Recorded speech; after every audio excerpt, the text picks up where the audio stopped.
आप देख रहे हैं प्रेस कॉन्फ्रेंस दिबांग के साथ। इस प्रेस कॉन्फ्रेंस में मेहमान से पूछा जाएगा हर जरूरी सवाल। नमस्कार, प्रेस कॉन्फ्रेंस में आपका स्वागत है। मैं हूं दिबांग।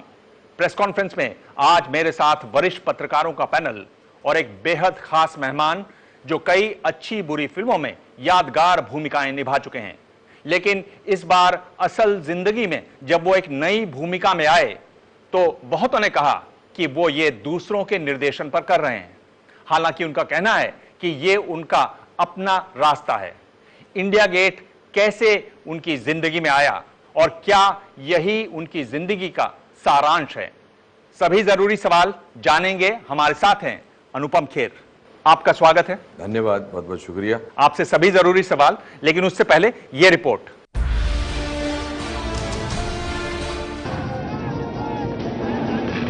एक्टिंग का चलता फिरता स्कूल। अनुपम खेर के अभिनय का दम तो पूरी दुनिया देख चुकी है, लेकिन अनुपम का ये अंदाज पहली बार ही दिखा। कई फिल्मकारों और साहित्यकारों ने देश में माहौल खराब होने का आरोप लगाकर अपने अवार्ड लौटा दिए, तो अनुपम खेर की अगुवाई में कई बड़ी हस्तियों ने राष्ट्रपति भवन तक पैदल मार्च किया और देश को संदेश दिया कि माहौल एकदम सही है। शिमला में कश्मीरी पंडित पुष्कर नाथ खेर के घर जन्मे अनुपम खेर 33 साल से फिल्मी पर्दे पर छाए हुए हैं। एनएसडी यानी नेशनल स्कूल ऑफ ड्रामा के ग्रेजुएट अनुपम को बड़ी पहचान महेश भट्ट की फिल्म सारांश से मिली। इसमें 28 साल के अनुपम ने 60 साल के बूढ़े पिता का यादगार रोल किया था। चलिए, मैंने चुना आपको, मेरी वजह से आप यहाँ इस कुर्सी पर अपॉइंटमेंट्स लेनी पड़ेगी मुझे। Who is this man? I'll tell you who I am. अपना खून दिया मैंने इस देश के लिए। सारांश के बाद सुभाष घई की फिल्म कर्मा ने अनुपम खेर को नई ऊंचाई दी।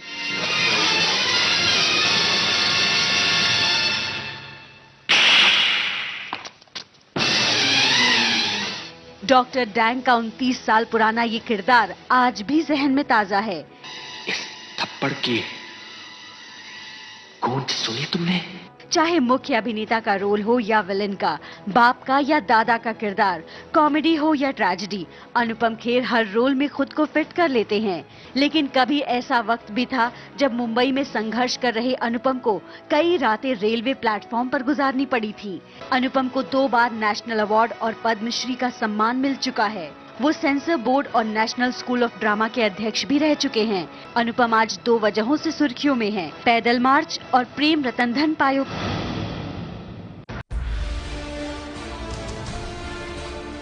ये पैदल मार्च पर तो बात होगी, लंबी बात होगी, पर बीच में प्रेम रतन धन पायो भी आ गई।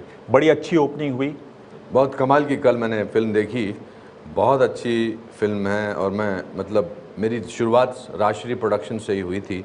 सारांश भी राजश्री वालों ने बनाई थी, और फिर हम आपके हैं कौन और प्रेम रतन धन पायो।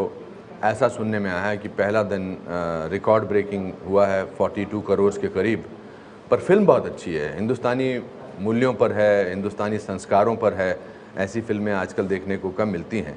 कहाँ फिल्मों को छोड़कर एक तरीके से 99 के चक्कर में पड़ गए, और आपने ये जो छलांग लगाई है, ये तो मामला थम नहीं रहा है। यानी आप देखिए तो ब्रिटेन में प्रधानमंत्री गए, उससे पहले करीब 200 लेखकों ने वहाँ लिख कर दिया प्रधानमंत्री ब्रिटेन के डेविड कैमरन को कि आई थिंक वो इंटॉलरेंस का मामला है, उस पर बात होनी चाहिए।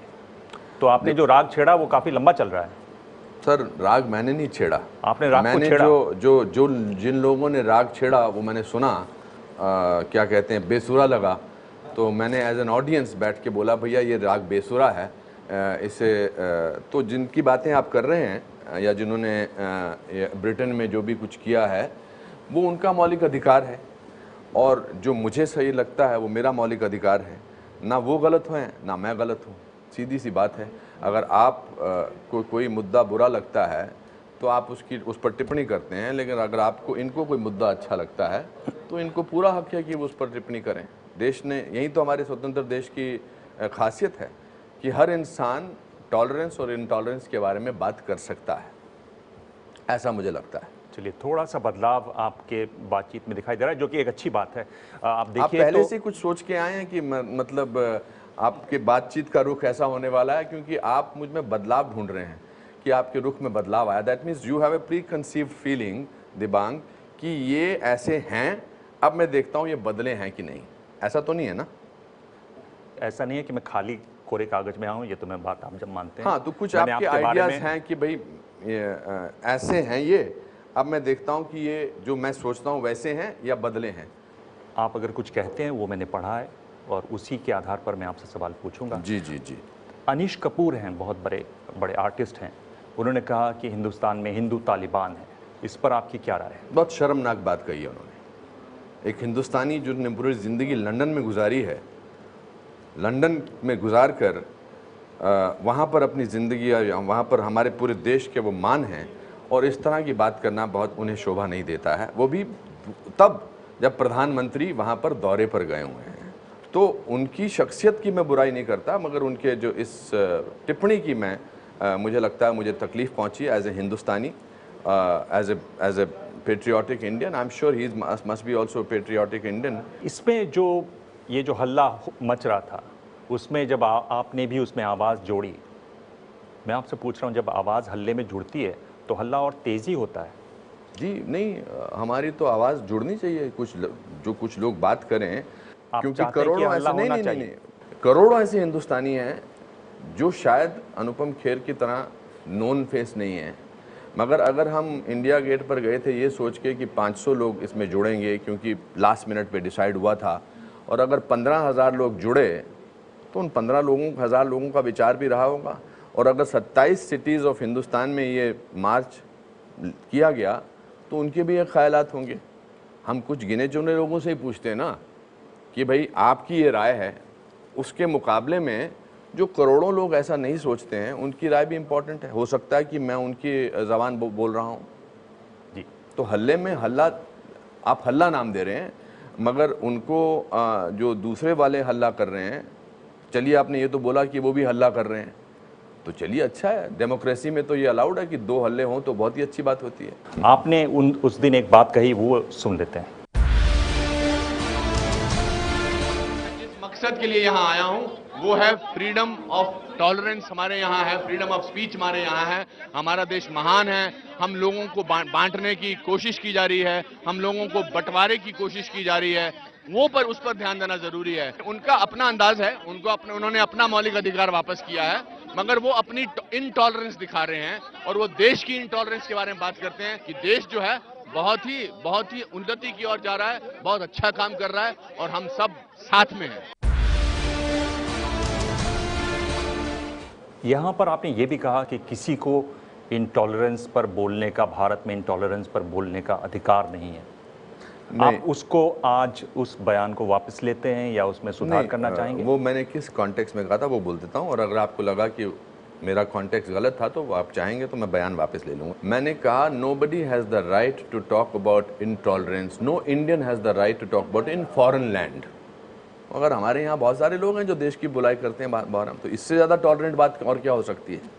आज टेलीविजन पर प्रधानमंत्री जो बाइट आई थी उसमें ये विदेश वाली बात नहीं थी, ये अब उसको कह रहे हैं। नहीं, ये मैं कोई करेक्ट नहीं कर रहा। देखिए मैं कोई पॉलिटिशियन नहीं हूँ, इसलिए मुझे कोई बात जो नहीं लग रही ठीक, मैंने इसलिए आपके जवाब देने से पहले बोल दिया कि अगर मुझे लगा कि मैं गलत बोल रहा हूँ तो मैं बोल दूँगा। मैं हिंदी में सोचता हूँ और अगर कोई अंग्रेज़ी में सवाल करता है तो मैं हिंदी में उसको ट्रांसलेट करके मन में फिर अंग्रेज़ी में जवाब देता हूँ। आज मैं शायद ज़्यादा साफ तौर पे बात कर पा रहा हूँ क्योंकि आपका ये शो हिंदी में है। आगे बढ़े, एक और ये आप सुन लीजिए क्योंकि ये मुनव्वर राणा है। अनुपम खेर जो उसके लीडर थे वही साहित्यकार नहीं है। तो और दूसरी बात यह है कि वो बेचारे एक ऐसी पत्नी के शौहर हैं जो एमपी भी हैं। ट्वीट किया था अनुपम खेर जी ने कि प्रधानमंत्री जी ने हमें बुलाया है लेकिन हम गए नहीं हैं। तो या तो वो गलत कह रहे हैं या वो किसी और वजह से कह रहे हैं, आई डोंट नो। पीएमओ से जो मेरा फ़ोन आया था उसमें यही मेरी बात हुई थी कि और कुछ साहित्यकारों को आप बुला लें और उसके साथ आप हमें भी बुला लीजिए। तो बल्कि पीएमओ ने ये कहा था कि नहीं, कल शाम को वो फ्री हैं प्रधानमंत्री जी, और अगर आप चाहें तो 4:30 बजे आ जाएं। तो मैंने यही कहा था कि नहीं, अकेले मेरा मिलना मुनासिब नहीं है, ऐसे वो जब कहेंगे मैं हाजिर हो जाऊंगा। तो अब तो जो भी बुलावा आना है वो उसी तरफ से आएगा। मुनव्वर राना साहब का मैंने ज़्यादा काम पढ़ा नहीं है तो इसलिए मुझे पता नहीं है, बट आई एम श्योर इनको अवार्ड मिला है तो बहुत अच्छा लेखक होंगे। मगर इन्होंने एडमिट किया कि मुझे बुलावा आया था, 4:30 बजे का टाइम भी दिया था, 4:30 बजे का उनको टाइम दिया था प्रधानमंत्री ने, और इन्होंने कहा कि नहीं बाकी लोगों को बुलाएंगे तो जाएंगे। तो इनकी 3 बातों में कॉन्ट्रडिक्शन है। पहले उन्होंने बोला कि नहीं बुलाया, फिर उन्होंने बोला कि बुलाया, फिर मैंने कहा कि मैं बाकी लोगों के साथ जाऊँगा, यही देख के बोल रहा हूँ, और फिर उन्होंने कहा कि 4:30 बजे बुलाया, फिर उन्होंने बोला कि अब बुलावा आएगा। तो मुझे समझ नहीं आ रहा कि असली बात क्या कहना चाह रहे हैं। बहुत सारे लोग अवार्ड वापस कर रहे हैं तो सरकार बहुत परेशानी में थी। ऐसे में सरकार को एक फ्रंट खोलना था। अच्छा, क्योंकि आपकी पत्नी बीजेपी से सांसद है तो उन्होंने आपको यूज कर लिया, ऐसा एक आम जनता में परसेप्शन है। इसके बारे में आपके विचार जानना चाहेंगे। मैं उनको दोष नहीं देता ऐसा सोचने के लिए, बिकॉज ये एक ह्यूमन नेचर है कि अगर कोई काम करना चाह रहा है तो इसमें एक ये बात जोड़ दो कि इसके पीछे कोई मंशा है, इसके पीछे कोई षड्यंत्र है या इसके पीछे कोई बात है।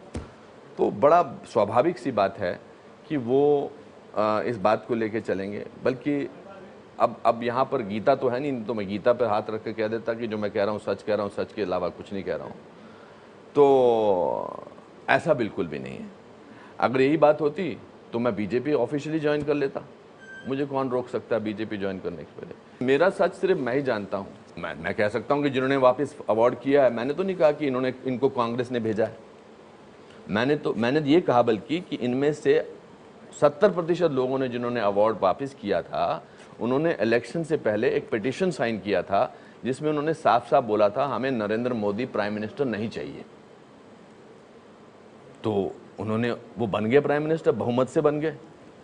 तो अगर मुझे मेरा प्राइम मिनिस्टर अच्छा लगता है तो ज़रूरी नहीं है वो किसी भी पार्टी का है। कल को राहुल जी कोई अच्छा काम करके दिखा दें, मैं उनकी तारीफ करना शुरू कर दूंगा। अनुपम जी, क्या ये बात सही है कि इस रैली को आरएसएस से जो बीजेपी में आए जनरल सेक्रेटरी हैं रामलाल जी, उन्होंने आयोजित करवाया? जी नहीं। इसका खर्चा किसने उठाया? मैंने खुद। क्या सिर्फ वो आप तो अगुवाई कर रहे थे, सारी तैयारी उनके द्वारा की गई, पार्टी के द्वारा की गई, आरएसएस के लोगों द्वारा की गई? पहली बात तो आप मेरा एयरफेयर, मेरा होटल का खर्चा सब जगह चेक कर सकते हैं। मैं जिस होटल में ठहरा था उसका नाम इम्पीरियल है, मैं जेट एयरवेज से गया था, ये दोनों के खर्चे मैंने खुद दिए थे। दूसरी बात, अगर ये किसी ने ऑर्गेनाइज़ किया होता तो एक बड़ा ऑर्गेनाइज मार्च होता, एक मंच होता, लोग बाग आपस में शामियाने लगे होते।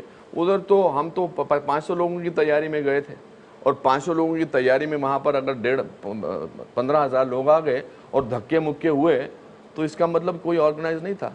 जब मैंने न्यूयॉर्क टाइम्स में लेख पढ़ा जो हिंदुस्तान की टॉलरेंस के बारे में था या हिंदुस्तान की इंटॉलरेंस के बारे में था, तो मुझे थोड़ी तकलीफ हुई और मुझे लगा कि अगर कुछ लोग इस पहलू को लेकर आ रहे हैं तो कुछ लोगों को इस पहलू पर ये वॉर जो है या ये जो बातचीत है, ये सिर्फ सोशल मीडिया पर नहीं रह जानी चाहिए। ये हर चीज़ का हमने अपना अन्ना आंदोलन से आज एक पॉलिटिकल पार्टी निकल आई है।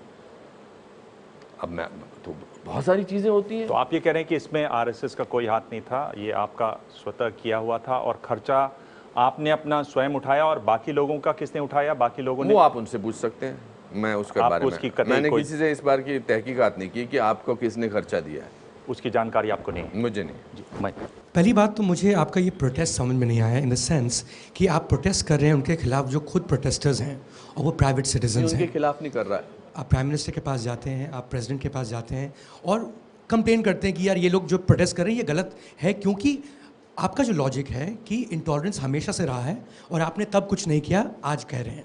तो अगर हम 2011 की बात करें और एंटी करप्शन मूवमेंट जिसके आप हिस्सा रहे हैं, तो करप्शन पहले भी था, तो उन लोगों से आपने पूछा कि आपने पहले क्यों नहीं प्रोटेस्ट किया? अगर हम 2012 की बात करें, तो निर्भया की बात करें, तो क्राइम अगेंस्ट वुमेन पहले भी था, तो अब तब क्यों प्रोटेस्ट कर रहे थे, आपने ये नहीं पूछा। तो ये सेलेक्टिव आउटरीच जो आप कह रहे हैं, एट सम लेवल ये सेलेक्टिव टारगेटिंग भी है कि आज कोई प्रोटेस्ट ना करे। That's the first part. Second part जो जुड़ा हुआ है इसके साथ कि अराउंड 75 साहित्यकारों ने अपने अवार्ड्स वापस किए। अगर आप उनके अगेंस्ट कह रहे हैं कि नहीं वो जो इंटॉलरेंस है वो गलत है, वो जो बता रहे हैं वो गलत है, तो वो जब प्रोटेस्ट मार्च जो करते हैं, उन्होंने अपना अवार्ड वापस किया है। It means a lot to any artist. जब उसके अगेंस्ट जब आप एक प्रोटेस्ट मार्च करते हैं, तो आप पूरी फिल्म इंडस्ट्री में आपको 3 ही लोग मिलते हैं आपके साथ जुड़ने के लिए, that is Abhijit, that is Madhur Bhandarkar और आप। ये तो बिल्कुल नहीं था कि उनके खिलाफ था, तो अगर उन्होंने वापस किया और पहले वापस क्यों नहीं किया, ये नहीं किया, तो ऐसे तो बहुत सारी चीज़ें हो सकती हैं। पहले मैं फॉरेस्ट डिपार्टमेंट का क्लर्क के बेटा था, आज मेरे पास गाड़ी है, सभी, तो there is no end to that. तो आपने करप्शन पे क्यों प्रोटेस्ट किया, जबकि करप्शन हमेशा से थी? आपने क्राइम अगेंस्ट वुमेन पे क्यों प्रोटेस्ट किया, क्योंकि क्राइम अगेंस्ट वुमेन तो हमेशा से थी? बिकॉज एक मंच मिला, एक आदमी जिसका नाम अन्ना हजारे था, उसमें करेज था कि वो जाकर जंतर मंतर पे बैठे और इस बारे में बात करे, तो उस मंच को ज्वाइन करना तो अगर किसी साहित्यकार को वो मंच आज मिलता है कि इंटॉलरेंस के अगेंस्ट विरुद्ध बात करे, तो क्योंकि उसने पहले बात नहीं की तो वो जिंदगी में कभी नहीं कह सकता, ये कौन सा लॉजिक है? और मेरा सवाल पूछना इसमें क्या गलत है? क्यों नहीं बोल सकते आप उनकी? मैं लॉजिकली मैं आगे कर रहा हूं आपके साथ कि ये सवाल का मतलब क्या है? सर, जब देश के बारे में बात होती है तो लॉजिक से बात नहीं होती है, पैशन से बात होती है, दिल से बात होती है। तो पैशन होना नहीं चाहिए इंटॉलरेंस के खिलाफ अगर कोई कहना चाहे कुछ? बिल्कुल होना चाहिए, पैशन बिल्कुल होना चाहिए।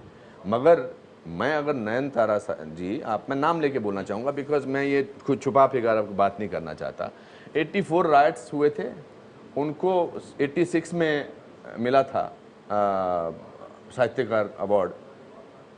86 से लेकर 2014 तक उनको कभी ध्यान ही नहीं आया कि ये हुआ होना चाहिए। 1947 से लेकर 2012 तक किसी को ध्यान नहीं आया कि क्राइम अगेंस्ट वुमेन है और काफ़ी बढ़ रहा है, तो उस दिन भी ध्यान नहीं आना चाहिए किसी को? बिल्कुल आना चाहिए। But thank God to social media, thank God to Twitter, thank God to Facebook कि आज एक मोबिलाइजेशन हो सकता है। सात्र ने जब अपना नोबेल पुरस्कार लौटाया था, तो दिगाल ने कहा था कि इनको को सलाह दी गई कि इनको गिरफ्तार कर लो, तो उन्होंने कहा हम लोग फ्रांस को गिरफ्तार नहीं कर सकते।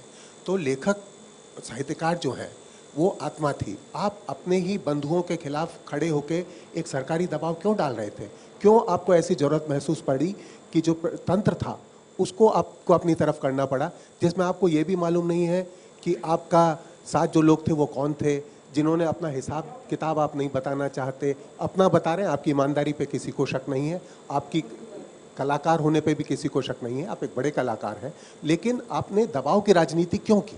देखिए, चूंकि आपने ऐसा बोला, इसका मतलब ये सत्य नहीं है। जरूरी नहीं है कि ये सत्य है। आप कह रहे हैं कि दबाव की राजनीति है, तो ये आपने किसी ने भी वापस नहीं लिया, किसने भी वापस नहीं किया ना। हाँ, तो ये एक तरीके से आपसे भयभीत हो गए लोग बाग कि भाई ये आदमी जो है ये सरकारी अधिकारी की भाषा बोल रहा है और ये उन्हीं का बंदा है, हम लोग चुपचाप हो जाएं, क्योंकि आपने अपने लोगों की आवाज खत्म की, दबाव डाला आपने बहुत बुरी तरह से। कि आप मुझे ताकतवर जितना समझ रहे हैं, मैं शायद उतना हूँ, मैं चाहूँगा, मगर मेरी इतनी ताकत नहीं है कि मेरी वजह से लोगों ने वापस करने बंद कर दिए। एक लोकतांत्रिक देश में एक प्रणाली है कि अगर मुझे आपसे या आपसे कोई शिकायत है और मुझे आपसे या इनसे किसी से भी शिकायत है, मैं इनको अप्रोच करूंगा, भाई मुझे आपसे ये शिकायत है, मैं आपसे टाइम चाहता हूं, आप मुझे बताइए आपकी शिकायत क्या है। अगर वो लोग सरकार को अप्रोच करते, जैसा कि एक कार्यप्रणाली, आप प्रधानमंत्री की बात कर रहे हैं, राष्ट्रपति की बात कर रहे हैं, क्या उनमें से किसी भी एक इंडिविजुअल ने या किसी भी समूह ने प्रधानमंत्री को या राष्ट्रपति को बोला कि जी हम आपसे मिलना चाहते हैं, हम दुखी हैं, हम परेशान हैं, इस देश में बहुत ही वातावरण बहुत बिगड़ चुका है, पर हम आपसे मिलना चाहते हैं? और अगर प्रधानमंत्री ये बोलते कि जी मैं आपसे नहीं मिलना चाहता, मैं तो बड़ा एरोगेंट किस्म का आदमी हूँ, मैं क्यों मिलूँ आपसे, आप क्या हैं, साहित्यकार हैं, तो मुझे लगता कि यार नेक्स्ट स्टेप जो है, ये लीजिए अपना अवार्ड अपने पास रखिए, हमें नहीं चाहिए, आप में टॉलरेंस नहीं है। पर ऐसा हुआ नहीं। मैंने टाइम लिया प्रेसिडेंट साहब से, हमने ट्वीट किया प्राइम मिनिस्टर साहब को, और अगर मैंने अप्रोच किया है और उन्होंने एक्सेप्ट किया है, तो ये दिस इज प्रजातंत्र। आप ये जो कह रहे हैं कि अवार्ड, क्या आपको लगता है वापस करना एक तरीका नहीं है? इसका कोई पैरेलल नहीं है, लेकिन आपको मालूम है कि 13 अप्रैल 1919 में जब जलियांवाला हुआ था, तब 22 मई 1919 को जब रविंद्रनाथ टैगोर को पता चला, उन्होंने कहा कि सरकार में नैतिकता होनी चाहिए, सरकार ताकतवर होती है, उसकी नैतिक जिम्मेदारियां होती हैं, उसको उदार होना चाहिए, और इसलिए उन्होंने अपना नाइटहुड वापस किया था। मैं कोई पैरेलल नहीं बता रहा हूं, पर मैं कह रहा हूं कि एक सम्मान को लौटाना भी एक तरीके का प्रोटेस्ट है। तब मकसद सिर्फ आज़ादी था। तब बहुत सारे लोग जो बने हमारे, वो आज़ादी थी। हाँ? जब रविन्द्रनाथ टैगोर ने अपना प्राइज लौटाया था, तब वही भाषा जो आप आज प्रदर्शनकारियों ने इंडिया गेट पे लिया, वो रविन्द्रनाथ टैगोर को सुनाई गई थी और उनके बारे में कहा गया था। मेरी तुलना आप अंग्रेज़ों से करें, ये आप मेरा मौलिक अधिकार छीन रहे हैं, ये थोड़ा ज़रा ज़्यादा हो गया। अनुपम जी, इसमें आप कुल मिलाकर अगर मैं आपसे संक्षेप में पूछूं, आप कहना क्या चाह रहे हैं? मैं इस बात पे जोर देना चाह रहा हूँ कि मुझे पूरा हक है, और ये मेरा धर्म है, और ये मेरा रिस्पॉन्सिबिलिटी है कि अगर एक तबका सोचता है कि देश जो है इंटॉलरेंस से जा सकता है, तो ऐसे बहुत सारे करोड़ों लोग हैं जो ऐसा नहीं सोचते हैं। और हम क्या कर रहे हैं, हम अंतर्राष्ट्रीय स्तर पर एक ऐसा माहौल क्रिएट कर रहे हैं कि हिंदुस्तान में सड़कों पर टैंक चल रहे हैं, आर्मी घूम रही है, एक एटमॉस्फेयर ऐसा है कि डर का एटमॉस्फेयर है। तो आप ये कह रहे हैं कि हमारे देश में इंटॉलरेंस है, पर इसका प्रोजेक्शन नहीं होना चाहिए, ये आप कह रहे हैं? नहीं, हमारे देश में इंटॉलरेंस मुद्दों को लेकर है, बहुत सारी चीज़ें हैं। जैसे मुझे लगता है कि बीजेपी के कुछ लोगों को फजूल के बयान नहीं देने चाहिए, जिस तरह कांग्रेस के कुछ लोगों को फजूल के बयान नहीं देने चाहिए। बिल्कुल गलत है, वो बिल्कुल गलत है जब वो योगी आदित्यनाथ कुछ इस तरह की बात करते हैं। वो बिल्कुल गलत है जब कोई दूसरा धर्म के नाम पर कोई इस तरह की बात करता है। ऐसा बिल्कुल नहीं होना चाहिए। मगर लुब्बे लबाब ये है कि सर, पूरा हमारा देश सबसे ज़्यादा टॉलरेंट देश है पूरे वर्ल्ड में, ये मुझे ऐसा लगता है। तो आप ये कह रहे हैं कि इंटॉलरेंस है, बीजेपी के लोग जो कहते हैं उनको बयान नहीं देने चाहिए, कांग्रेस वालों को भी नहीं बयान देने चाहिए, लेकिन इसका प्रोजेक्शन नहीं होना चाहिए, आप ये कह रहे हैं? नहीं, इसका कहा देश नहीं, हाँ बिल्कुल कहा मैंने उसका। पर मैं अब आपसे ये पूछ रहा हूँ कि आप देख लीजिए कि नारायण मूर्ति हैं जो लगातार मोदी जी की तारीफ करते रहे थे, आरबीआई के गवर्नर हैं, लगातार राजन साहब बोल रहे हैं, राष्ट्रपति स्वयं हैं, इन लोग तो लगातार बोल रहे हैं, राष्ट्रपति जी ने लगातार इस बात को ही बोल रहे हैं। आपकी इंडस्ट्री से शाहरुख खान है, उन्होंने भी कहा इस बात को। क्या आपको लगता है कि ये जितने भी लोग बोल रहे हैं ये गलत है? बिल्कुल, जो आप कह रहे हैं वो बिल्कुल सही है। मैं इन लोगों की कदर करता हूँ, बिकॉज इन लोगों ने कोई पहले इलेक्शन से पहले एक पिटीशन साइन नहीं किया था, इनको हक है बोलने का। मगर आपने मुझे उन लोगों के नाम नहीं गिनवाए जो कहते हैं कि देश टॉलरेंट है। ऐसे बड़े लोगों के नाम नहीं गिनवाए, वो भी गिनवा दीजिए तो मुझे लगेगा कि चलिए। जहाँ तक राष्ट्रपति जी की बात है, राष्ट्रपति जी को पास में अपना जब समुदाय लेकर गए थे तो उन्होंने खुद कहा था, I can not quote him wrong, उन्होंने कहा था अवार्ड जो हैं, नेशनल अवार्ड जो हैं, वो देश देता है, गवर्नमेंट नहीं देती है। तो ये तो उनके बिल्कुल मुख से ये शब्द निकले थे और ये बोला था उन्होंने। तो ये भी तो एक उनका बयान है, इस बयान पे क्यों नहीं ध्यान दिया जाता? क्यों नहीं ध्यान दिया जाता? अगर देश का कंसर्न्ड इंसान देश के बारे में बात नहीं करेगा, अच्छी बात भी करनी चाहिए, बुरी बात भी करनी चाहिए, 100% करनी चाहिए। योगी आदित्यनाथ हैं, बीजेपी के सांसद हैं, उन्होंने कहा कि जो शाहरुख खान कहते हैं और जो हाफिज सईद कहते हैं उसमें कोई फर्क नहीं है। बीजेपी के जो जनरल सेक्रेटरी हैं कैलाश विजयवर्गीय, उन्होंने कहा कि उनकी आत्मा पाकिस्तान में बसती है, उनको पाकिस्तान चले जाना चाहिए। शाहरुख खान के लिए जब इस तरह की बातें कही जाती हैं, उस पर आप क्या कहना? पहली बात तो जब शाहरुख खान के बारे में योगी आदित्यनाथ ने बोला था, मेरा इमीडिएटली 15 मिनट बाद आप मेरा वो ट्वीट पढ़ लीजिए, बिल्कुल गलत है, बिल्कुल नहीं बोलना चाहिए। बीजेपी सरकार को गवर्नेंस पे काम करना चाहिए, डेवलपमेंट पे काम करना चाहिए। और इस तरह के लोगों को उनको या तो चुप करा देना चाहिए या उनको सत्ता से बोल के बोलना चाहिए कि आप इस तरह के काबिल नहीं हैं। बिल्कुल, ये इसमें कौन बेवकूफ़ आदमी बोल सकता है कि इन्होंने सही बोला है? गलत बोला है, बिल्कुल गलत बोला है। प्रॉब्लम पता क्या है? आप ओवैसी की स्पीच पढ़ लीजिए जो बोलता है कि सुनता है कि 15 मिनट के अंदर आप हमें जगह दे दीजिए, हम सारे ख़त्म कर देंगे, क्या कर देंगे। वो क्या है? आज़ादी है उसको बोलने की हिंदुस्तान में। एक तो आप अकबरुद्दीन ओवैसी की बात कर रहे हैं और आप जानते हैं कि इस बारे में उन पर केस भी चल रहा है, तो अगर ऐसी बात करेंगे तो इन लोगों पर भी केस करने चाहिए, ठिकाने लगाएगा। नहीं, इन लोगों पर भी केस होने चाहिए, योगी आदित्यनाथ पर भी केस होना चाहिए। इनको कोई हक नहीं है कि ये धर्म के नाम पर लोगों को बांटे, ये तो बिल्कुल सही बात है। कैलाश विजयवर्गीय जो बीजेपी के जनरल सेक्रेटरी, उन पर केस होना चाहिए? नहीं, मैं इंडिविजुअली नहीं कह सकता क्योंकि मैंने उसका पढ़ा और सुना मैंने उसका, इसलिए मैं उन पर बात कर सकता हूँ। इंडिविजुअली मैं सर्टिफिकेट नहीं देना चाहता लोगों को कि उनके केस होना चाहिए नहीं। आप ये कह रहे हैं कि आपको नहीं मालूम कि बीजेपी के जनरल सेक्रेटरी कैलाश विजयवर्गीय ने शाहरुख खान पर क्या कहा? क्या आप ये कहना चाह रहे हैं यहाँ? नहीं, मुझे योगी आदित्यनाथ, देखिए सर, आप पत्रकार हैं, आपका काम है 24 घंटे पत्रकारिता करना। मेरा काम 24 घंटे पत्रकारिता करना नहीं है। मैं एक्टर हूँ, मैं फिल्मों में काम करता हूँ, हर चीज़ पर मुझे बयान देना ज़रूरी नहीं है।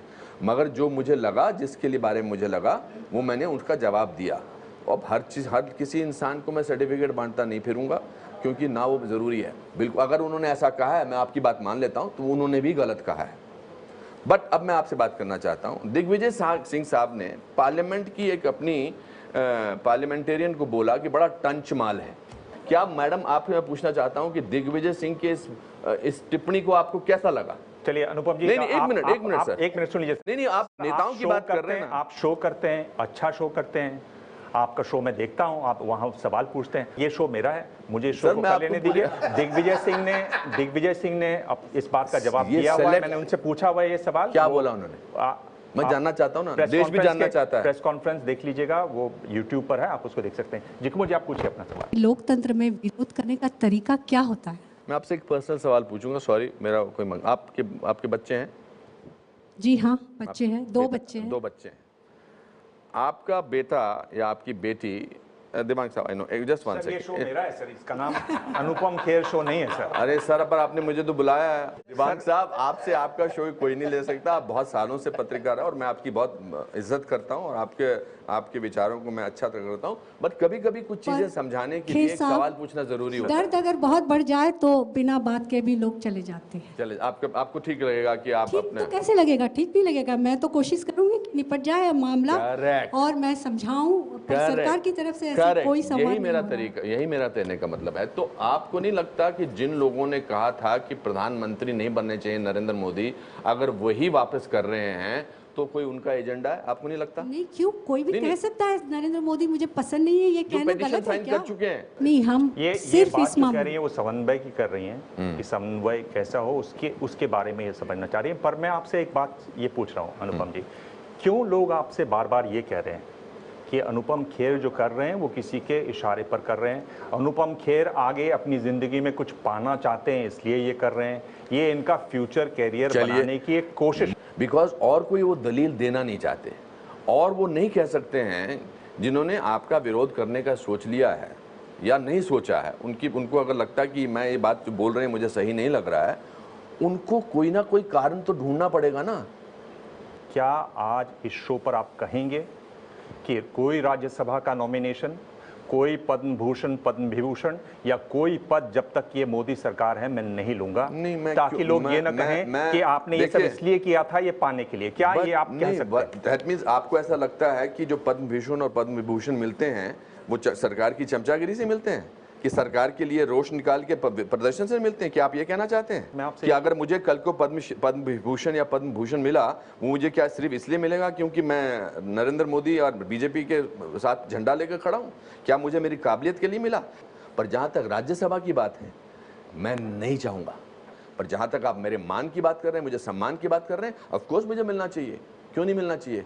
अगर मैंने काम अच्छा किया तो मुझे जरूर मिलना चाहिए। क्या सरकार की तरफ से कोई पद आप स्वीकार करेंगे? आप पहले एनएसडी के डायरेक्टर रह चुके हैं, आप सेंसर बोर्ड के चीफ रह चुके हैं, क्या ऐसा कोई पद मिलेगा तो क्या आप स्वीकार करेंगे? सुनिए, मैं आपको थोड़ा सा बताना चाहता हूं। मुझे एनएफडीसी के चेयरमैन की ऑफर हुई थी, मैंने मना कर दिया था आज से 8 महीने पहले कि जी एनएफडीसी का नया चेयरमैन चाहिए, क्या आप करना चाहेंगे? वो मैसेज भी आपको मैं दिखा सकता हूं जिसमें मैंने कहा था मुझे नहीं करना है।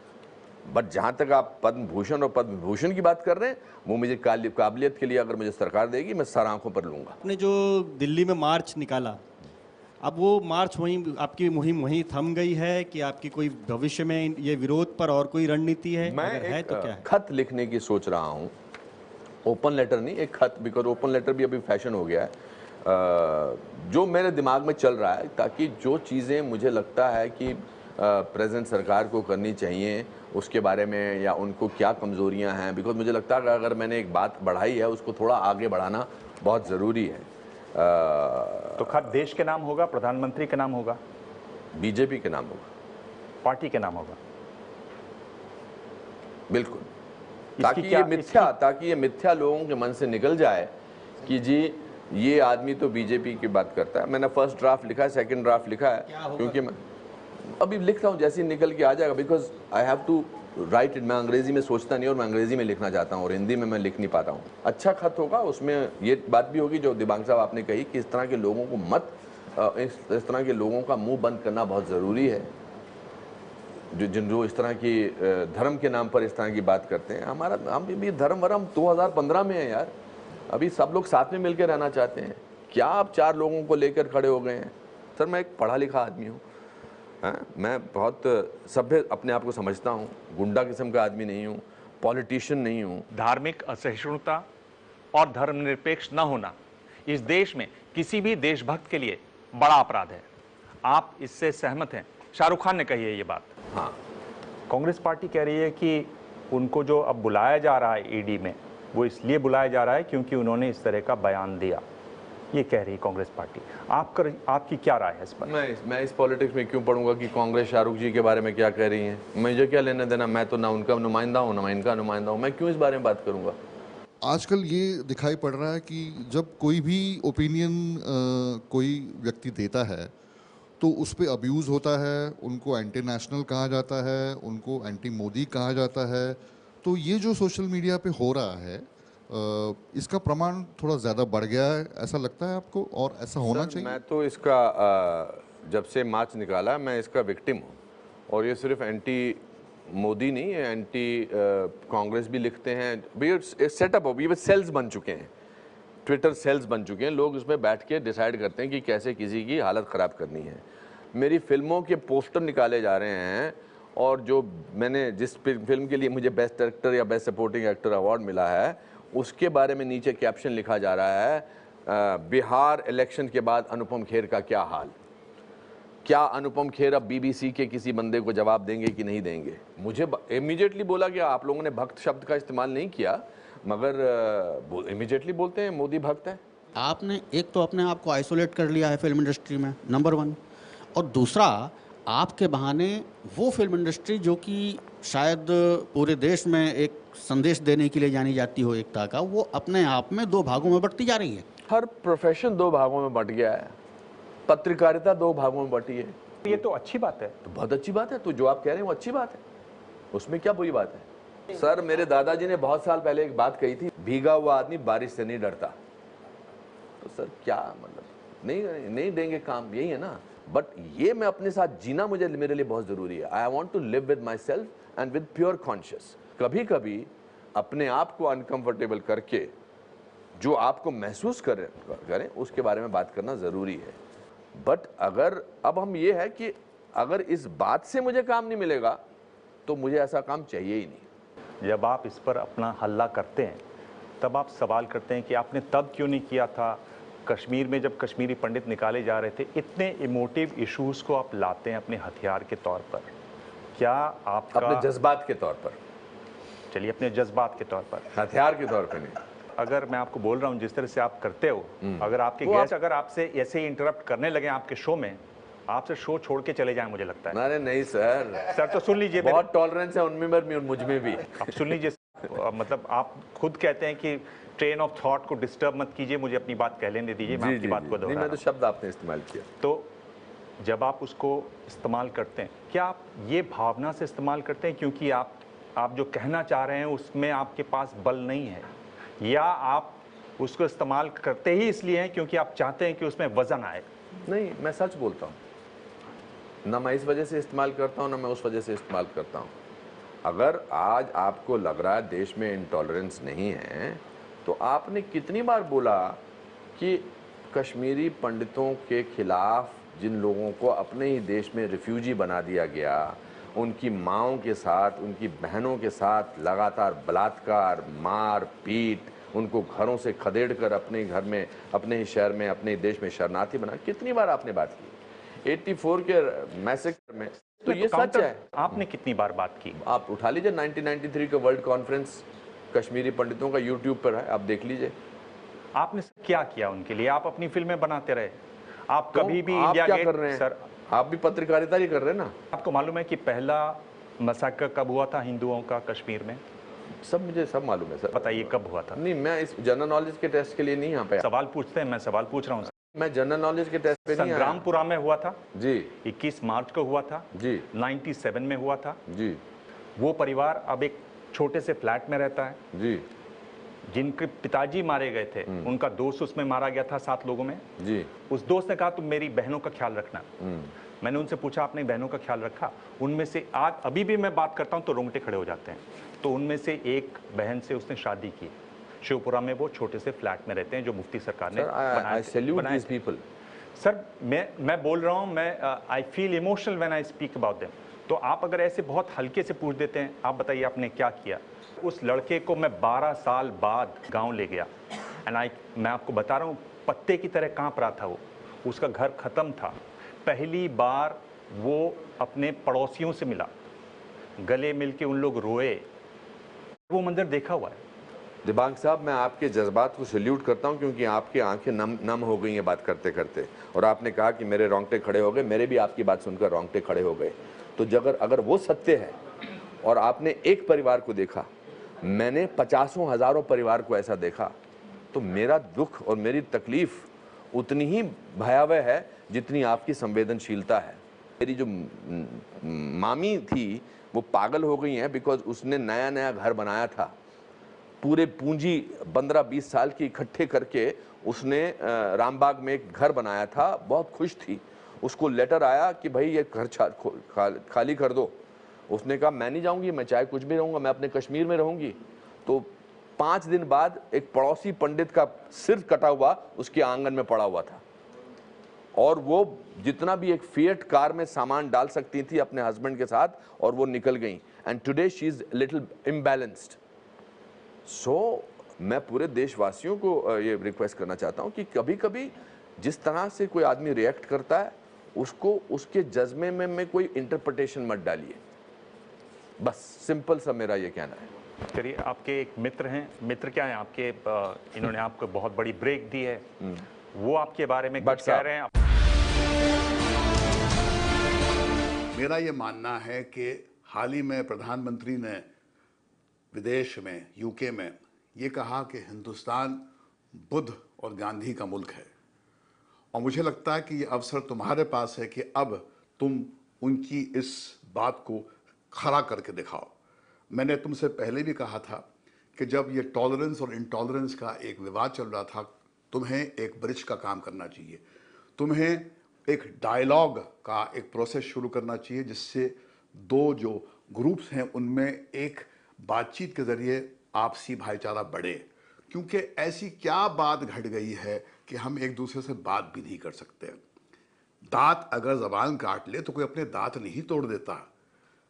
दोनों हमारे ही हैं, और जब तक हम ये सच्चाई को समझेंगे नहीं, चैन और अमन से जीना नामुमकिन है। फैंटास्टिक, आई थिंक बहुत अच्छा बोले। कुछ भी हो सकता प्ले जो है मेरे जीवनी पर आधारित है कि if life is a battle field of Kurukshetra and me the questioning Arjun, Mahesh Bhatt is my Krishna.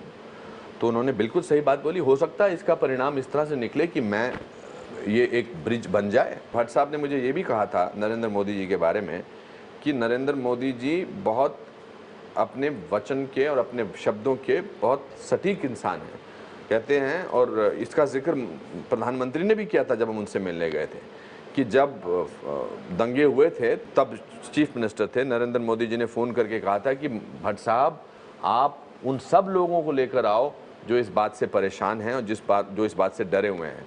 और भट्ट साहब ने उन सब लोगों को इन कांटेक्ट करने की कोशिश की, मगर वो उनके पास नहीं गए। ये जो कश्मीरी पंडितों की बात होती है, बीजेपी के मैनिफेस्टो में लिखा हुआ है कि कश्मीरी पंडितों को उनके पूर्वजों की धरती पर सम्मान और सुरक्षा से लौटाएंगे, उनकी आजीविका का भी इंतज़ाम होगा। आप क्यों नहीं इस पर हल्ला करते, क्यों नहीं पूछते सरकार से?